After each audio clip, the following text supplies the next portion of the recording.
Today is Equal Pay Day, the day in 2022 that it takes for women to make the same dollar amount that men earned in 2021. Wait, you make $1,273? Yeah, what do you make? 78% of that? The wage gap. Wage gap. The wage gap. Wage gap. The wage gap. The wage gap. Wage gap. What's up, kids? In this video, we're going to be finally, once and for all, debunking the wage gap. Human knowledge and wisdom does not at all progress linearly.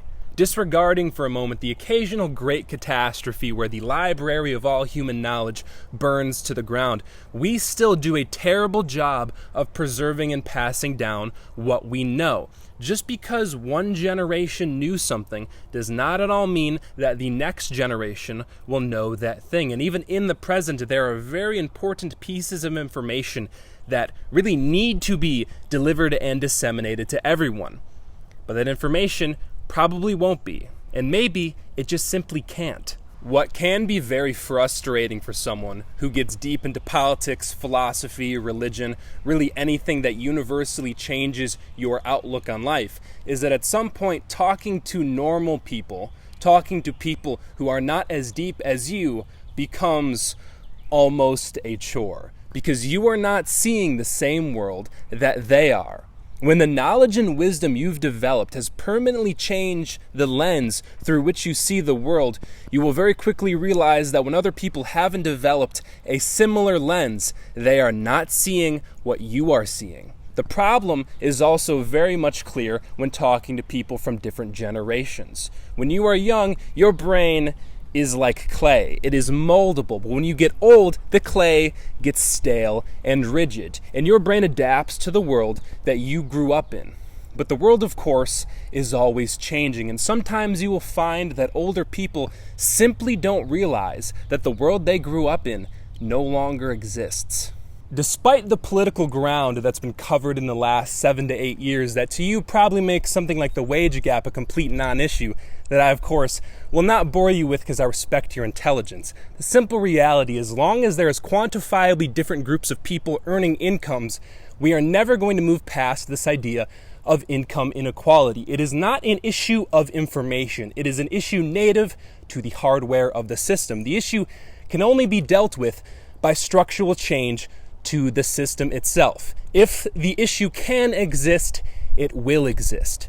Do with that what you will. What you need to understand is that human society does not get rid of ideas, it gets rid of people. Normally this happens when people get so old that they die without passing on their beliefs. Sometimes they are exiled or excommunicated, or in the modern context, canceled. But sometimes, in more proactive societies, the methods are a bit more extreme. Any aspiring dictator or revolutionary understands that ideas in their opposition are not simply going to disappear. Even if you have the best intentions, you cannot just debate them away or push them out of view. As long as there are minds to hold them, they will still exist. Even if they are relinquished to the darkest corners of society, they are still there. What makes youth-targeted propaganda so utterly effective is if you can get someone to hold a belief from the point that they're a small child all the way to the point that their brain is fully developed. It's in there. It is a part of who they are. Getting rid of a belief you've held your entire life is like biting off a finger. You can do it. Allegedly, it's not that hard, but you may find that when you try, something gets in the way. Your individual political, philosophical, and spiritual journeys may progress. You may learn how to separate yourself from your ideas, how to not become ego invested in them, but most people never will.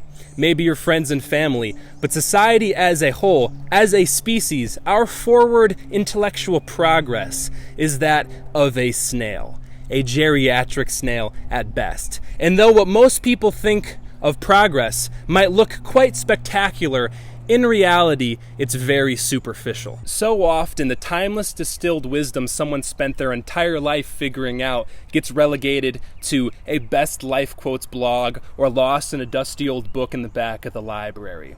How many times have we had to relearn the same things over and over again just to forget them a generation later? Here's the point. What if man is so preoccupied trying to solve the problems he himself created that he has no time to take a crack at the problems that are inherent to his existence, the problems that trap us in a never-ending cycle? What if we spend so much time and energy trying to learn how to deal with the monsters we've created that we never learn how to stop making monsters? Civilization is like a dream. So much can happen so quickly, and then almost all of it, all at once, is forgotten as soon as we wake up. Some people are lucky enough to spend their entire lives asleep. Some people not so much. And even if at the height of civilization, if we could manage to write and record everything we've learned, so that we could remember the dream, so that the wisdom would never be lost. The problem is, burning books is a lot more fun than reading them.